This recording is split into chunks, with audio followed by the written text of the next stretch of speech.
Se llegó el fin de año, último día de este 2024. Para aquellos que son reflexivos o que se toman por esta temporada el tiempo para pensar en qué fue lo que sucedió durante todo este 2023, qué pasó con su vida, muchos encuentran motivos para dar gracias a Dios, ¿no?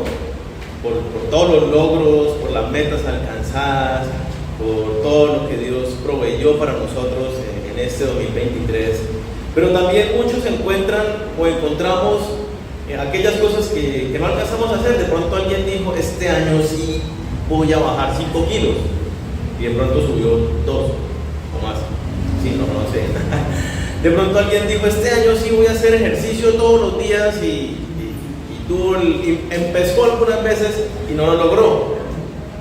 O tal vez alguno dijo, este año sí voy a conectarme con el Señor como nunca antes, y de repente hoy está más desconectado que hace un año.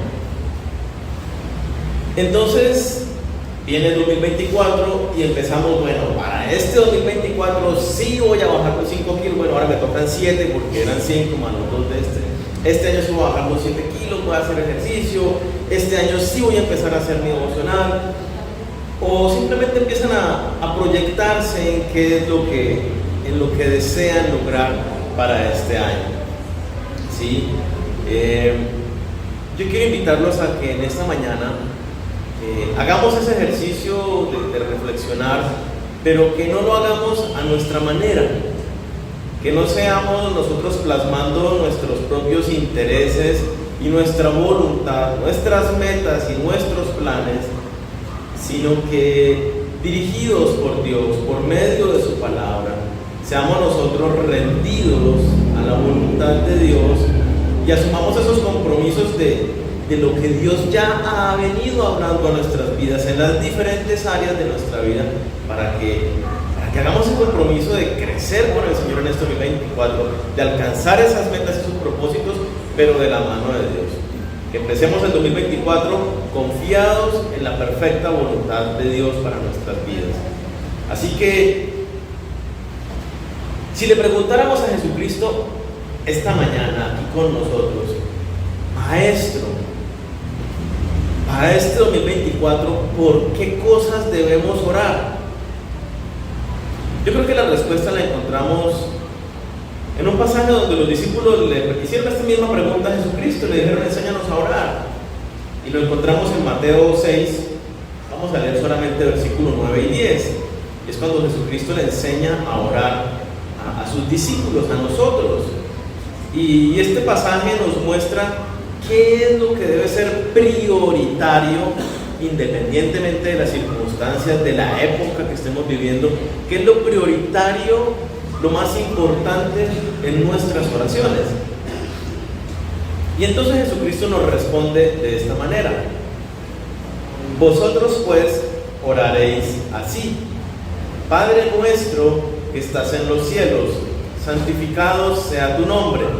Si nos quedamos hasta aquí, Jesucristo nos está enseñando a que nos acerquemos a Dios con confianza, como un hijo, como mi hijo se acerca a mí o a su mamá con total confianza, con total libertad, a decirnos lo que sea, inclusive de la manera que sea. A veces le decimos, hijo, ahora repítemelo, pero amablemente, ¿sí? Porque a veces va diciendo las cosas. Pero de esa manera es que Jesucristo nos dice, oye, acércate a Dios como tu papá, con total confianza y libertad. Pero recuerda, santificado sea tu nombre. Ven a Él también con respeto, con reverencia, a honrarlo, a adorarlo. Que lo hablábamos la semana pasada. Sigue el versículo 10. Y aquí empieza por lo primero que pedimos. ¿Qué pedimos en primer lugar? Venga tu reino. Hágase tu voluntad, como en el cielo, así también en la tierra. Jesús nos dice, por lo primero que nosotros debemos clamar a Dios es porque el reino de Dios sea establecido aquí en la tierra.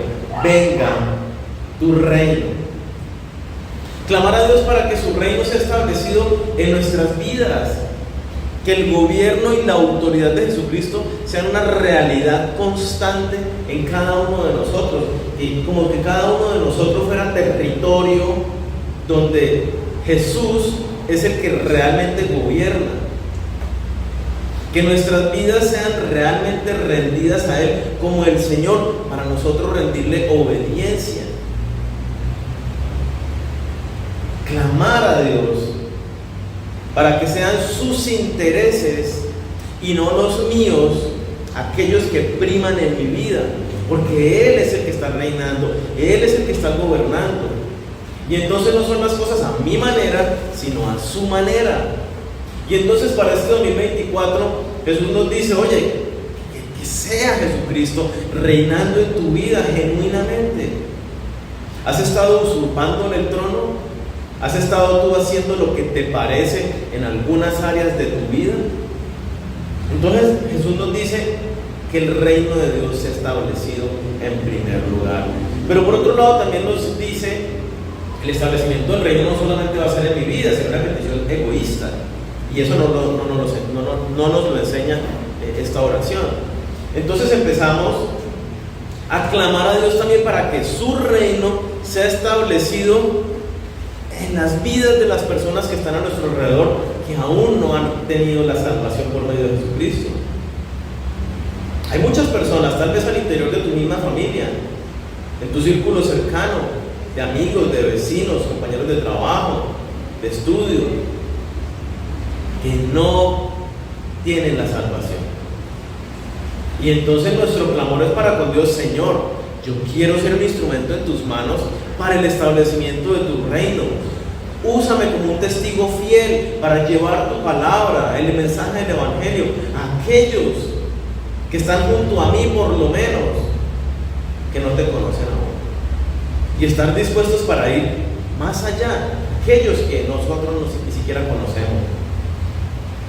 Es un clamor para que venga el Señor por segunda vez, para que venga a establecer su reinado sobre la tierra, nuevos cielos, nueva tierra, y Él estableciendo su gobierno. Eso es lo primero que clamamos a Dios, y eso es lo primero que nos enseña Jesucristo. Y para este 2024, con todo lo que vemos que está sucediendo, y uno mira el panorama bíblico y uno dice, definitivamente cada día lo vemos más parecido a lo que la Biblia habla refiriéndose a los últimos días. Qué importante que nosotros estemos hoy más que nunca sintonizados con la voluntad de Dios, clamando para que en primer lugar sea su autoridad en nosotros, para que seamos nosotros agentes que llevemos el Evangelio a otras personas, y clamando para que el Señor venga pronto por nosotros. Y esto lo confirma, o esta intención de la oración, la confirma lo que dice a continuación la oración, ¿no? Dice, hágase tu voluntad, así como es en el cielo, que de la misma manera sea hecho aquí en la tierra. Si nos estamos disponiendo para que Jesús reine en nosotros, ¿qué implica esto? Que yo tengo que obedecer al Rey. Y esto implica, si entendemos lo que es un reinado, no como los de belleza o que existen en nuestro tiempo presente, sino un rey. El rey es la autoridad suprema de un territorio, y los que están dentro de ese territorio se someten en obediencia a los decretos del rey. Y eso es lo que está diciendo aquí Jesucristo. Si nos dice, oye, si le clamas a Dios para que sea su reino establecido, ahora le clamamos para que su voluntad sea hecha en la tierra, en mi vida y en la vida de todos los demás. Así como todo en el universo obedece a la voluntad de Dios, que nosotros de la misma manera nos sometamos voluntariamente a la voluntad de Dios. Lo primero que debe haber en nosotros es un deseo profundo por conocer a Dios, por conocer su verdad, por conocer su voluntad. Y en segundo lugar, un ser esforzados y valientes por poner en práctica todo eso que Dios nos habla. Entonces, que para este 2024 estemos justamente nosotros de rodillas, buscando al Señor, preguntándole cuál es tu voluntad, viniendo a las Escrituras a indagar qué es lo que Dios nos revela para nosotros, de manera general y en lo particular. Si nosotros, en vez de poner a Dios en primer lugar, nos ponemos a nosotros mismos y nuestros intereses, ¿cómo sería nuestra oración? Como suelen ser, ¿no? Padre, ayúdame con esto. Mira, Señor, este es mi plan. Yo quiero ganar tanto en mi trabajo. Yo quiero viajar a tal lugar. Yo quiero alcanzar esta meta en mi trabajo. Unas peticiones totalmente egoístas, centradas en cosas de este mundo. Pero ¿qué nos dice esta oración de Jesús? Oye, clama al Señor primero por lo que realmente es importante. Enfócate en la voluntad de Dios. Enfócate en pedirle a Dios: Señor, yo quiero ser cada día más como tú. Yo quiero que cuando me miren, te vean a ti, Señor Jesús. Que cuando me escuchen, escuchen el mensaje de tu evangelio. Señor, yo quiero que otras personas vengan a la salvación por causa mía, que yo les hablo, que ven mi testimonio.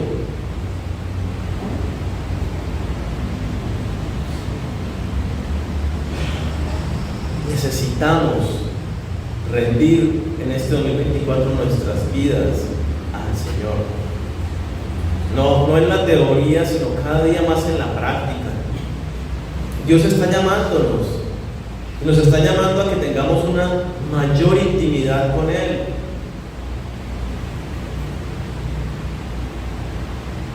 A que dejemos la buena intención.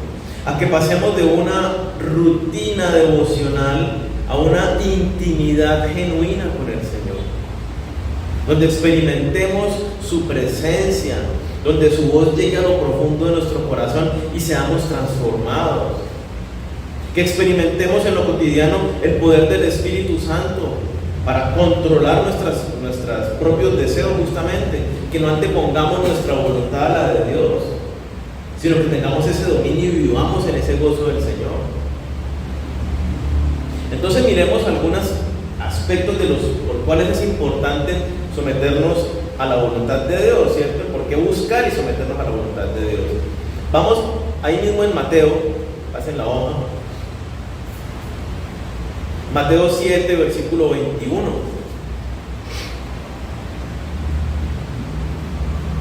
No todo el que me dice Señor, Señor, entrará en el reino de los cielos, sino el que hace la voluntad de mi Padre que está en los cielos. Jesucristo es muy claro, muy puntual cuando nos dice que solamente los que hacen la voluntad de Dios son los que entran al reino de los cielos. La vida cristiana no es: yo ya hice una oración, yo ya hice una declaración verbal de fe. No, tiene que ir seguida de unas evidencias de que he nacido de nuevo, de que ahora soy hijo de Dios, de que Él es el Señor de mi vida y por lo tanto vivo sometido en obediencia a su voluntad. De lo contrario es puro discurso, y el discurso no nos salva. Jesucristo está diciendo aquí, algunos pueden, no leemos el contexto completo, pero lo dicen, algunos pueden tener prácticas religiosas muy rigurosas y aparentemente a los ojos de los demás muy piadosas. Muchos pueden servir a Dios y hablar el mensaje de Dios y aún así no haberse sometido realmente al señorío de Jesucristo. Sí creo en Él, que es el Rey de Reyes y Señor de Señores, pero no mi Rey. Él no es mi Señor y no es mi dueño. Si Él lo es, vivimos una vida de sometimiento a Él. Y como lo dice aquí Jesucristo, solamente aquellos que hacen la voluntad de Dios son los que entran al reino de los cielos, no los que dicen creer. Entonces, si somos nacidos de nuevo para este 2024, ¿cómo debemos vivir nosotros? Sometidos a la voluntad de Dios, esforzándonos por obedecer a Dios. ¿Es fácil? No, porque tenemos nuestra naturaleza carnal que se opone, como nos lo enseña Gálatas 5 a partir del versículo 17. Hay una batalla en medio de nosotros, nuestra carne contra la nueva naturaleza espiritual. Pero necesitamos fortalecernos en Jesucristo para poder vencer esa naturaleza y crecer en lo espiritual, crecer en el sometimiento a la voluntad de Dios. Otro aspecto importante, Mateo 12:50, ahí pasamos la subida un poquito. Dice Jesucristo hablando con sus discípulos, vienen a buscarlo y le dicen: Señor, tu madre y tus hermanos están en la puerta. Y Jesucristo dice: ¿quién es mi madre y quién es mis hermanos? Dice versículo 50: porque todo aquel que hace la voluntad de mi Padre que está en los cielos, ese es mi hermano y hermana y madre. Miren que la enseñanza de Jesucristo es totalmente consistente. ¿Quiénes somos las personas que nos vamos al cielo? Como lo veíamos en Mateo 7:21, que hacen la voluntad del Padre. Los que nos vamos al cielo, ¿quiénes somos? Los hijos de Dios, hermanos de Jesucristo. Y aquí lo dice una vez más: ¿quiénes son mis hermanos? Los que hacen la voluntad de mi Padre. ¿A qué es que esta persona se autoproclama ser cristiano? O los líderes en la iglesia le dijeron que usted es cristiano y que ahora es salvo. Pero si esta persona no está sometida a la voluntad de Dios, aún no ha nacido de nuevo, no es aún miembro de la familia de Dios. Tal vez tiene un conocimiento intelectual, pero mientras no lo haga vida, no pasa nada. Entonces, ¿quiénes somos los hermanos en la fe? Los que vivimos sometidos en obediencia a la voluntad de Dios. El pueblo de Dios que hemos nacido de nuevo genuinamente. No es cuestión de religiosidad. Cuando uno nace de nuevo en Jesucristo, por medio de la fe en Jesucristo, que es un regalo de Dios, se produce un cambio real en la vida de la persona. Hay un morir a mi vieja manera de vivir, a estar pecando, a desear el pecado. Hay una nueva intención de aborrecer ese pecado para buscar agradar a mi Señor. Juan 9, versículo 31 nos habla de otro aspecto clave en cuanto a la voluntad de Dios. Dice Juan capítulo 9, versículo 31: y sabemos que Dios no oye a los pecadores, pero si alguno es temeroso de Dios y hace su voluntad, a ese oye. Si somos hijos de Dios y tenemos la vida eterna, es porque hemos sido reconciliados con Dios mediante la fe en Jesucristo. ¿Sí? Genuinamente hemos nacido de nuevo y entonces nos sometemos a la voluntad de Dios. Por eso, en medio de esa reconciliación, Dios nos oye. Jesús pagó por mis pecados y entonces ya mis pecados no estorban delante de Dios. Pero si yo después de eso vivo en pecado, ¿qué dice la palabra en Pedro, en Juan? Dice que el que es hijo de Dios no practica el pecado, que el que practica el pecado es hijo del diablo. Eso es diferente, hago la aclaración. Una cosa es caer en pecado, porque soy seducido por mi naturaleza pecaminosa, y una cosa es que caigo, pero me arrepiento con dolor y me esfuerzo y lucho para no volver a caer, aunque puede que vuelva a caer, pero estoy en la lucha. Otra cosa diferente es peco y me da lo mismo y sigo en pecado como si nada. El que tal cosa hace no ha nacido de nuevo, como lo dice la Escritura, no es hijo de Dios. El que es hijo de Dios busca la santidad, anda en santidad. El pecado que hace en nuestras vidas, si ahorita tenemos algún pecado, por pequeño que sea, nuestra comunión con Dios se rompe. Dios no me oye si estoy en pecado, salvo que sea mi confesión, mi arrepentimiento a Dios.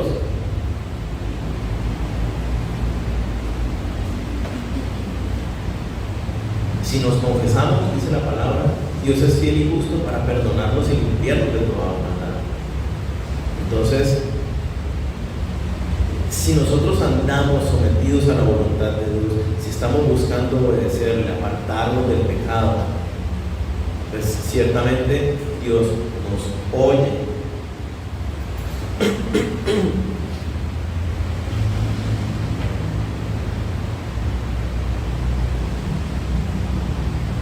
Podemos decir que somos cristianos, hijos de Dios, si andamos en pecado. No. Lo dice en 1 Juan, ¿cierto? Que es hijo de Dios, anda en luz, como Dios es luz. No podemos andar en tinieblas. Si andamos en tinieblas, entonces ¿dónde está Dios en nuestras vidas? Si Dios es luz y somos luz, es porque no hemos nacido de nuevo.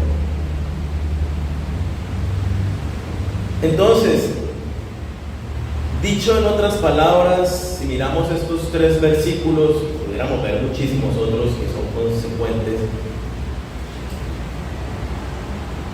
El hecho de haber nacido de nuevo, de ser salvo y de tener la vida eterna, hay una evidencia clara en la vida de un discípulo de Jesús, en la vida de un verdadero creyente, y es que vive sometido a la voluntad de Dios. De lo contrario, esta persona aún no ha nacido de nuevo, aún está condenada en sus delitos y pecados. Por eso, siempre es buen tiempo, y más ahora que termina un año y se vienen 366, porque es año bisiesto, 366 nuevas oportunidades, 366 nuevos días. Qué bueno que podamos decirle a Dios: Señor, yo estoy entendiendo cada día más claro lo que debe ser mi vida, en sometimiento a tu voluntad. ¿Y cómo puedo estar sometido a la voluntad de Dios si no la conozco? Hablando de año nuevo y de planeación, hay un versículo muy bonito, Efesios 5, versículo 15 al 17, busquémoslo.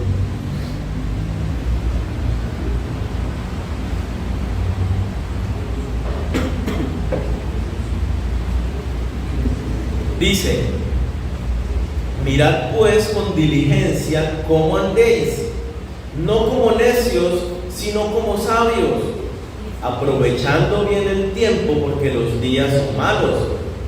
Por tanto, no seáis insensatos, sino entendidos de cuál sea la voluntad del Señor. Hay un llamado. ¿Cuál es el llamado? Un llamado a ser diligentes en revisar la manera como estamos viviendo. Mirad bien cómo andéis, cómo estoy viviendo. Analice su vida, haga un alto hoy y mire cómo está usted llevando su vida, cómo la llevó durante este 2023.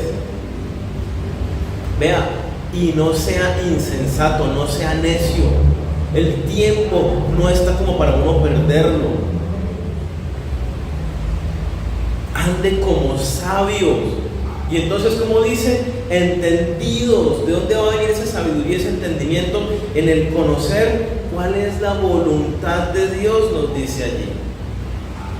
Y entonces, para este 2024, yo los invito, como nos invita el Señor, a que busquemos a Dios, que nos metamos todos los días en su palabra. Escudriñemos las Escrituras, busquemos, reflexionemos cuando estamos frente a la Biblia, que no sea simplemente ya leí lo del día, ya marqué la casillita de la lectura, cumplí. No, que mi encuentro con el Señor y a través de la Biblia sea Señor, quiero conocerte, quiero descubrirte, y cada palabra que leamos entre a nuestra vida y se transforme en nuestra vida. Necesitamos conocer la voluntad de Dios para vivir nuestras vidas. Necesitamos entenderla y hacerla nuestra, porque a veces decimos: yo sé que Dios dice esto, pero eso es como para nosotros, ¿no? Como para otros cristianos. No, es para todos nosotros. Entonces, me encanta cuando Pablo ora allá en Colosenses capítulo 1, no lo vamos a leer, pero se los dejo de tarea. Colosenses 1, tal vez a partir del versículo 9. Pablo hace una oración y dice yo oro por cada uno de ustedes desde que los conocí. ¿Saben qué ora Dios? Clamo para que ustedes sean entendidos en cuál es la voluntad de Dios para sus vidas. Porque si ustedes conocen cuál es la voluntad de Dios para sus vidas, entonces van a saber cómo andar, van a saber cómo vivir, van a saber cómo producir mucho fruto, van a saber cómo enfrentar cada una de las situaciones que enfrenten en la vida. Es clave, elemental, que conozcamos la voluntad de Dios. Y entonces, ¿cuál es la voluntad de Dios para nosotros? La encontramos en las Escrituras, ¿no? Es muy fácil. Casi cualquier cosa que usted abra en la Biblia, ahí va a encontrar alguna revelación, o muy clara, o más o menos entre líneas, pero ahí va a haber la voluntad de Dios. Y yo les voy a dar algunos ejemplos donde se revela absolutamente claro. Juan capítulo 6, versículo 40.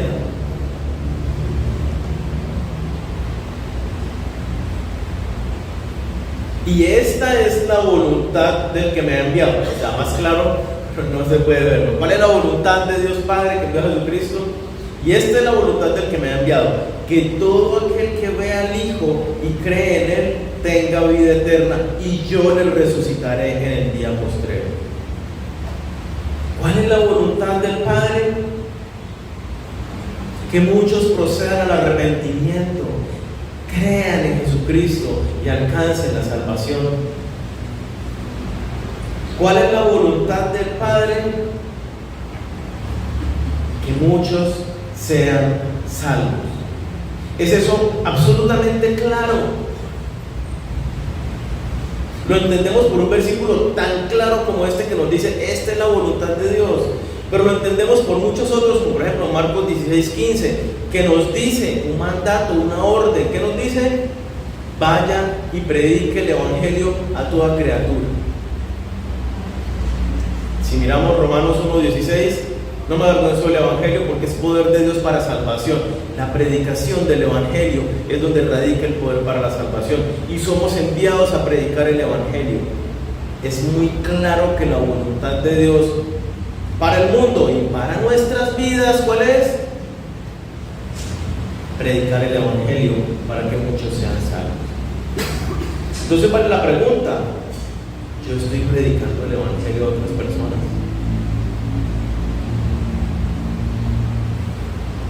Me respondan, no. Reflexión. Y se lo pongo de esta manera porque puede ser no simplemente, de repente yo tengo problemas como Moisés, que soy tartamudo y yo para hablar, entonces yo le digo, bueno, le pongo a Aarón y que Aarón sea el que hable, ¿sí? Pero ¿cómo puedo yo hacer puedo cumplir esta misma labor? Le digo a un líder, me dicen a mí, vea, yo quiero abrir un grupo en mi casa, yo voy a invitar a mi familia, a mis vecinos, a mis amigos, pero necesito que usted o alguien venga a mi casa y les enseñe la palabra de Dios. Esa es una manera espectacular de predicar la palabra. Tal vez usted directamente no va a ser quien transmite el mensaje, pero sí está trayendo personas para que conozcan el mensaje de Dios. O de repente usted no es de los que se le dificulta, no tiene esa posibilidad, pero invita a cuanta persona conoce: venga, yo lo quiero invitar a la iglesia, para que aquí le podamos predicar el mensaje del Evangelio. ¿Sí? Estamos sometidos a la voluntad de Dios, siendo obedientes en cumplir su voluntad, que muchos procedan al arrepentimiento y a la fe en Jesucristo para salvación. Otro aspecto donde claramente se revela la voluntad de Dios para nuestras vidas. Primera de Tesalonicenses, capítulo 4, versículo 3. Veámoslo, por favor.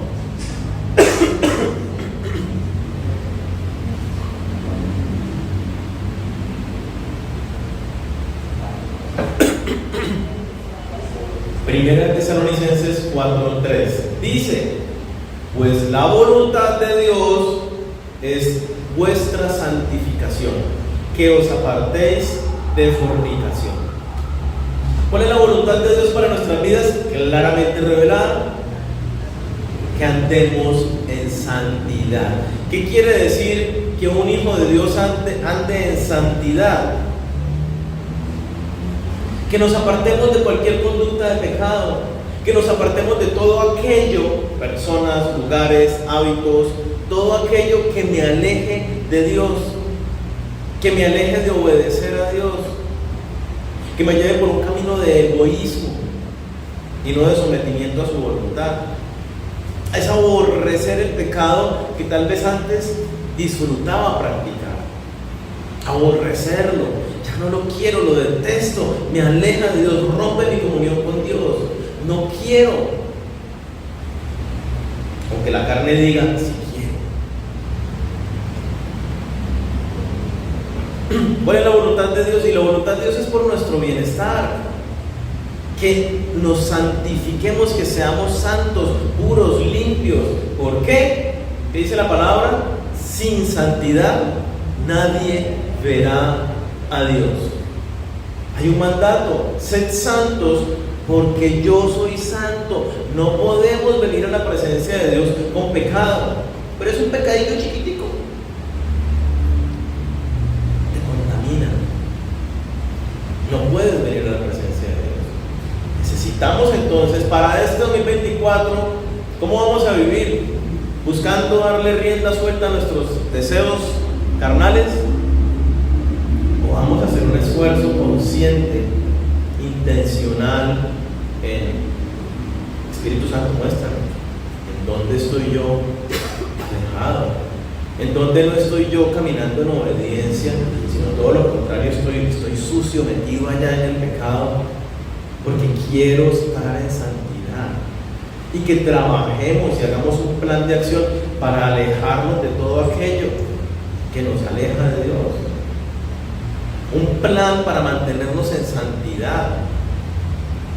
Escríbalo en la puerta de su casa. La diadema de los sumos sacerdotes decía santidad a Jehová. En varias partes de la vestidura del sumo sacerdote decía santidad a Jehová. Y entonces podemos tenerlo nosotros escrito en algún lado: santidad a Jehová, sed santos porque yo soy santo, para que nos acordemos de esta meta, de este propósito de mantenernos limpios, puros. Otro lugar donde claramente se revela la voluntad de Dios para nuestras vidas, 1 Tesalonicenses 5, versículos 16 al 18. Estad siempre gozosos. Miren que no es una sugerencia, ¿no? ¿Cómo debemos estar siempre nosotros? Gozosos. El gozo es el fruto del Espíritu Santo. Si yo no estoy gozoso, caramba, la respuesta es muy sencilla: no estás viviendo lleno del Espíritu Santo, estás viviendo tu vida en la carne. Que pueden venir momentos de aflicción, de dificultad, situaciones complicadas en tu vida, ciertamente, pero eso no te hace perder el gozo del Espíritu Santo.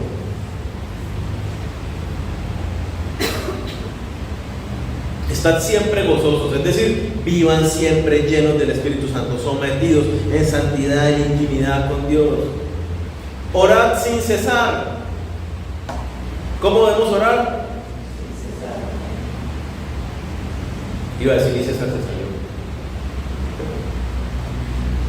Ustedes lo pensaron.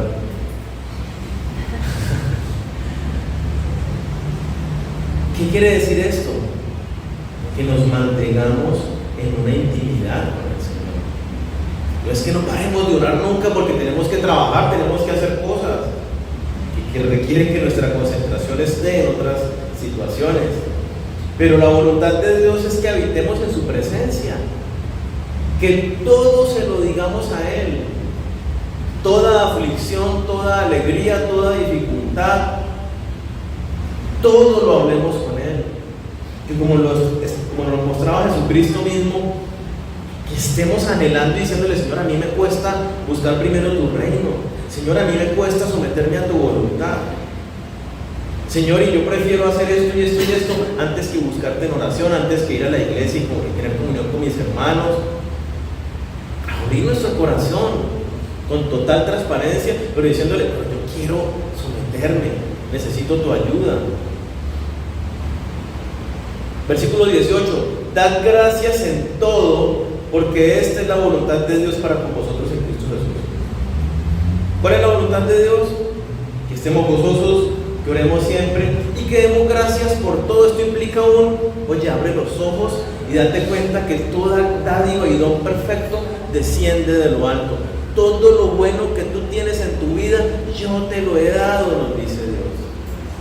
Sea agradecido. En toda situación encontramos algo por qué agradecer a Dios. Aquí el pasaje lo dice: dad gracias en todo.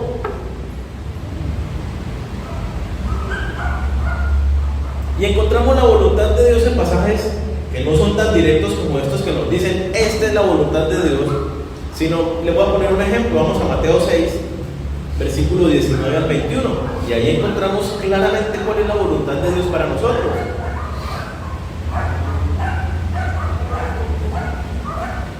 Dice Mateo 6, 19: no os hagáis tesoros en la tierra, donde la polilla y el orín corrompen, y donde ladrones minan y hurtan, sino haceos tesoros en el cielo, donde ni la polilla ni el orín corrompen, y donde ladrones no minan ni hurtan, porque donde esté vuestro tesoro, allí estará también vuestro corazón. ¿Cuál es la voluntad de Dios que se nos revela a través de estos pasajes, de estos versículos? La voluntad de Dios la vemos ahí muy clara. Nos dice: oye, yo no quiero que tú pongas la mirada en las cosas de este mundo, que no conviertas en tesoros nada de las cosas de este mundo, que no busques y que no te enfoques para este 2024 en las cosas materiales como casi todo el mundo lo hace.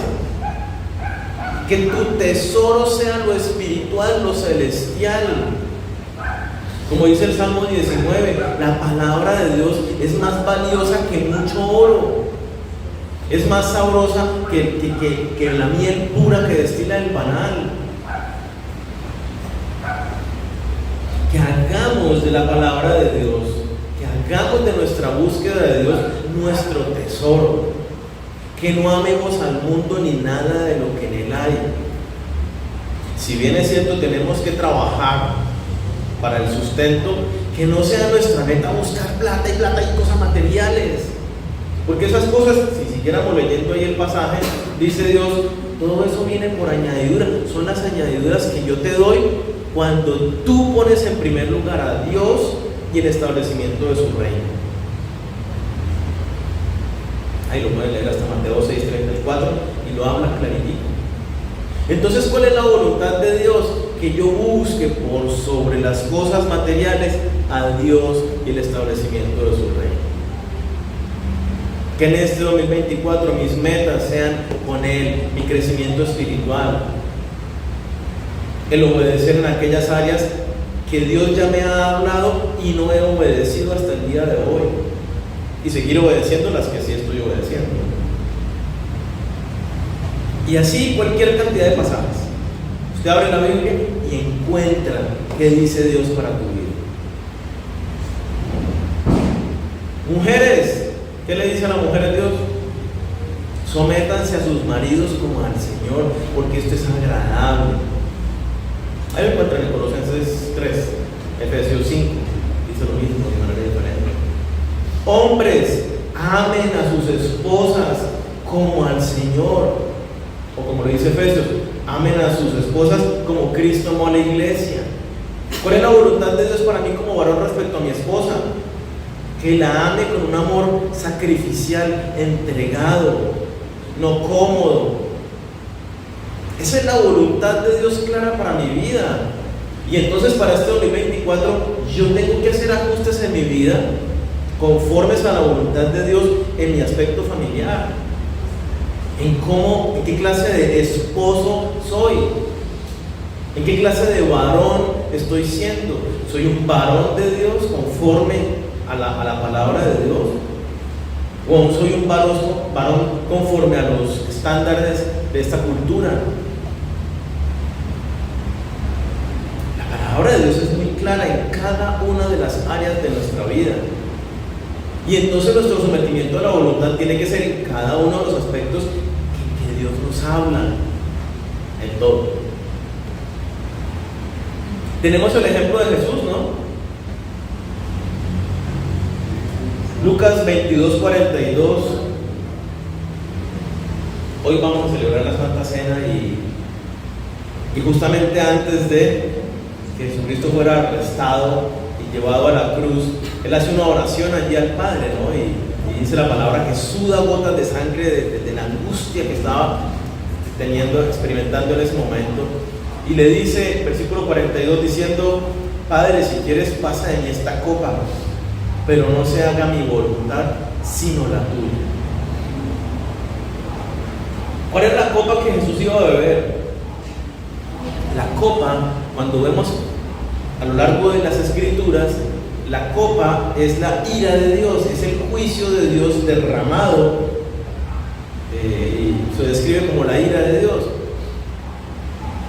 Venía el momento donde Jesús iba a tomar el pecado de cada una de las personas del mundo, lo iba a llevar en su propio cuerpo, como lo dicen las Escrituras, iba a recibir el juicio de Dios con toda su ira, con todo su peso sobre esa cruz, y por primera vez en toda su existencia iba a estar separado del Padre. En su momento más tenaz y difícil, aún así dice: Señor, no se haga mi voluntad, sino la tuya. De Jesús vemos el ejemplo de, aunque tengamos la tentación, aunque veamos que es difícil de lograr, aunque pensemos que es imposible para nosotros, la Escritura dice: nada es imposible para Dios. Que nos sometamos voluntariamente, como Jesús nos da ejemplo, a cumplir la voluntad de Dios en cada aspecto de nuestras vidas. Juan 4:34, Jesús les dijo: mi comida es que haga la voluntad del que me envió y acabe su obra. ¿Qué hizo Jesucristo? Inclusive dice: ve, yo no hablo por mi propia cuenta, digo lo que el Padre me dice, vale nada. Sometido absolutamente en todo a la voluntad del Padre. Y nosotros somos mayores que Jesucristo, entonces por eso hacemos lo que nos da la gana. ¿Será? De ninguna manera. Discípulo de Jesucristo quiere decir que lo imita a Él, lo sigue a Él en todo. Empecemos por acá, por someternos a Él en todas las cosas. ¿Y cómo nos sometemos a la voluntad de Dios? Romanos 12:2 nos dice algo bien importante. Vamos a Romanos 12:2 y con esto terminamos. Dice la Escritura: no os conforméis a este siglo. En otras palabras, no se amolden al sistema de pensamiento del mundo presente. No piensen ni se comporten igual que se comportan todas las personas del tiempo actual. En vez de eso, sino transformados por medio de la renovación de vuestro entendimiento, para que comprobéis, ¿qué vamos a comprobar? Cuál sea la buena voluntad de Dios, agradable y perfecta. ¿Cómo podemos someternos a la voluntad de Dios? Necesitamos conocerlo. Si no hay una vida de oración, si no hay una vida de relación, de intimidad con Dios, no va a pasar nada en la vida de ningún cristiano. El cristiano que no ora, el cristiano que no lee las Escrituras, difícilmente podemos llamarlo cristiano. Allí, en la intimidad, en este tiempo de leer las Escrituras, de reflexionarlas, de hablar con Dios, es donde hacemos su verdad nuestra verdad. ¿Qué dice la palabra? En vez de pensar igual que todos los demás, dice: usted tiene que cambiar su manera de pensar para que cambie su manera de vivir, y eso lo hace por medio de la palabra de Dios. Yo digo mentiras y voy a la Biblia y me dice: no mintáis los unos a los otros. Caramba, Señor, lo estoy haciendo mal, perdóname. Ya no digo mentiras, porque no debo decir mentiras. Listo, hice la verdad de Dios mía y ya no digo mentiras. Digo groserías o hablo mal, ninguna palabra corrompida salga de tu boca. Listo, Señor, esa es mi nueva verdad. Yo lo estaba haciendo mal. ¿Por qué? Porque es que todo el mundo saluda con grosería, entonces pues yo no le veo nada malo. yo lo estaba haciendo mal. Tú me dices que no debe salir ninguna palabra corrompida de mi boca. Y entonces ahora la palabra que sale de mi boca es como tú me lo dices allí mismo, Efesios 4:27. Aquella que sea buena para edificar al que está escuchando. Y así con cada una de las verdades que Dios va dando a mi vida, voy renovándome.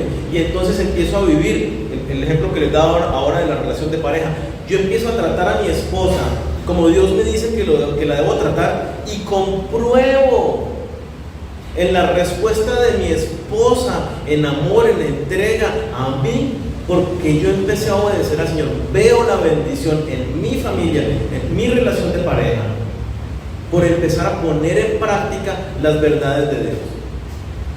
Ahí lo dice el pasaje.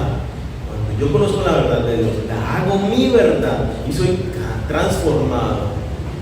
Entonces compruebo, me doy cuenta, experimento que la voluntad de Dios, ¿cómo es? Es buena, es agradable y es perfecta.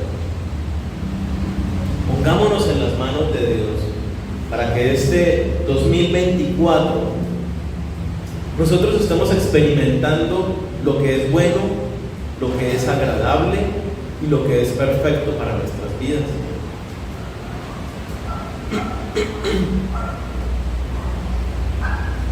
Yo los invito a que oremos. Vamos a hacer un ejercicio